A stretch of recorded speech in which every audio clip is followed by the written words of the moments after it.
L'Europe, au Moyen-Orient, en Asie, mettent à l'épreuve la sécurité collective du monde, la résilience aussi de nos économies et l'aggravation des déséquilibres mondiaux sur le plan macroéconomique, la montée des dispositifs de coercition économique, la volatilité accrue également appellent une solidarité renforcée. Et je dirais que ce constat n'a fait qu'accroître la vision stratégique qui est celle de la France depuis 10 ans et qui a présidé à l'approfondissement de nos relations ces dernières années. Nous sommes convaincus qu'en Indo-Pacifique, il y a une stratégie, une troisième voie à poursuivre, qui n'est la vassalisation à aucune des deux grandes économies mondiales, mais de manière pacifique la volonté de bâtir un chemin d'indépendance. Et nous sommes convaincus qu'il y a à construire entre l'Indonésie et la France, entre nos régions, une coalition d'indépendants, c'est-à-dire de pays qui veulent rester souverains, qui veulent commercer avec tous, qui veulent continuer à produire, à créer, mais qui ne veulent pas tomber dans la dépendance exclusive à l'égard de telle ou telle grande puissance, qu'il s'agisse de minerais critiques, de terres rares, de matières premières ou que sais-je. Et donc à cet égard, l'Indonésie est un partenaire majeur de l'Indo-Pacifique, de cette consolidation de nos souverainetés, et je sais que c'est la conviction profonde aussi du président Prabowo. C'est pourquoi nous avons décidé de rehausser notre partenariat stratégique établi en 2011 au rang de partenariat stratégique global. Nous l'avons renforcé par des choix extrêmement forts ces dernières années et nous continuons d'avancer à l'occasion de cette visite en diversifiant ce partenariat. D'abord dans le domaine de la sécurité et de la défense. L'Indonésie et la France sont unies par un partenariat d'exception qui nous permet très concrètement de renforcer nos souverainetés respectives, d'avancer aussi sur les métiers les plus technologiques et industriels. La livraison au cours des derniers mois des premiers avions de combat Rafale, acquis par l'Indonésie, l'illustre tout particulièrement. Nos échanges aujourd'hui témoignent aussi de notre volonté de poursuivre dans cette voie et nous développons l'ensemble aussi des partenariats qui ont été esquissés. Nous allons renforcer nos actions de formation, de coopération sur le plan opérationnel. Nous avons multiplié les exercices conjoints. Certains auront lieu dans les tout prochains mois, notamment à la faveur de la mission Pégase de septembre 2026.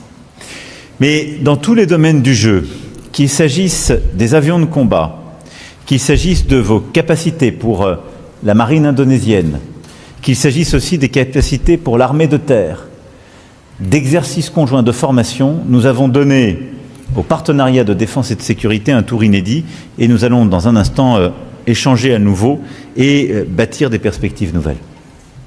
En matière économique, nous renforcerons nos échanges commerciaux bilatéraux et nos investissements croisés. Je forme à cet égard le vœu que l'accord de partenariat économique global entre l'Union européenne et l'Indonésie entre rapidement en vigueur. Je sais que vous partagez ce souhait, tant nous sommes d'ailleurs complémentaires à bien des égards. Pour en tirer tout le potentiel, il est important qu'il soit pleinement mis en œuvre, s'agissant notamment de la levée des obstacles au commerce et aux investissements. Et nous souhaitons lancer des grands projets dans le transport, la santé, la transition énergétique, l'agriculture, et j'en passe. Le premier Haut Conseil d'entreprise France-Indonésie, qui se réunit en ce moment même, permettra aussi de donner une impulsion forte. C'est ce Haut Conseil que nous avons voulu ensemble. Je suis aussi particulièrement heureux qu'il nous permette d'avancer dans de nombreux domaines.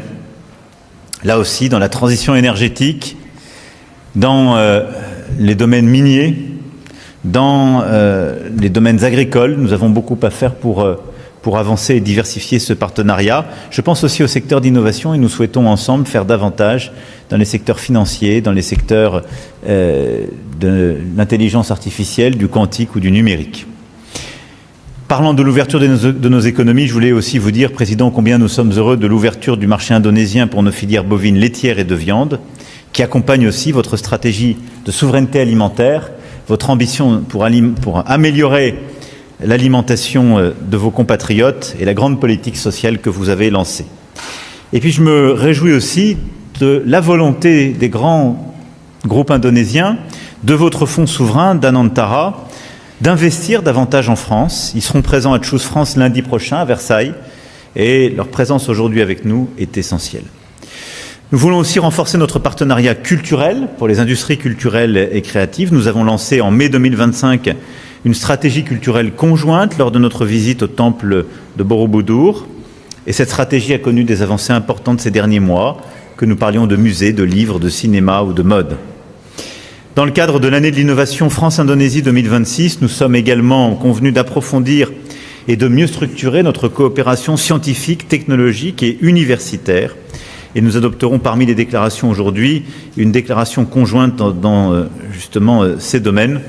La France souhaite accueillir plus d'étudiants, de chercheurs, de talents indonésiens. Et la Fondation France-Asie va lancer un chapitre Indonésie qui participe de cette même ambition et qui permettra aussi la mise en place d'un programme annuel de Young Leaders réunissant des jeunes personnalités de talent engagées dans le développement de nos relations.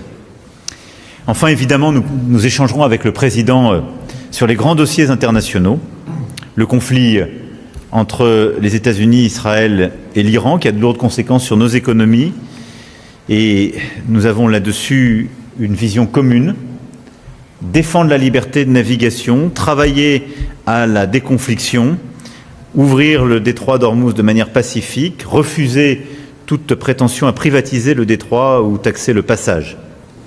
Et là-dessus, nous avons lancé une coalition internationale pour agir de manière efficace. D'ailleurs, la situation à Ormuz ne fait que renforcer la nécessité d'accélérer la transition énergétique, qui est un axe prioritaire de notre partenariat, et notamment dans le cadre du partenariat pour la transition énergétique juste de l'Indonésie et l'action que nous menons à travers l'Agence française de développement. Nous nous exprimons aussi sur le Proche et Moyen-Orient. Je veux saluer vraiment votre rôle, votre amitié, les positions très courageuses que vous aviez prises l'année dernière pour, là aussi, la paix dans le Proche et Moyen-Orient, votre soutien à la reconnaissance de la Palestine. Et nous sommes aussi engagés pleinement ensemble pour la souveraineté et la stabilité du Liban, où nos troupes au sein de la FINUL agissent ensemble. Et nos deux nations ont en commun d'avoir perdu des enfants pour la défense justement du Liban et de la communauté internationale.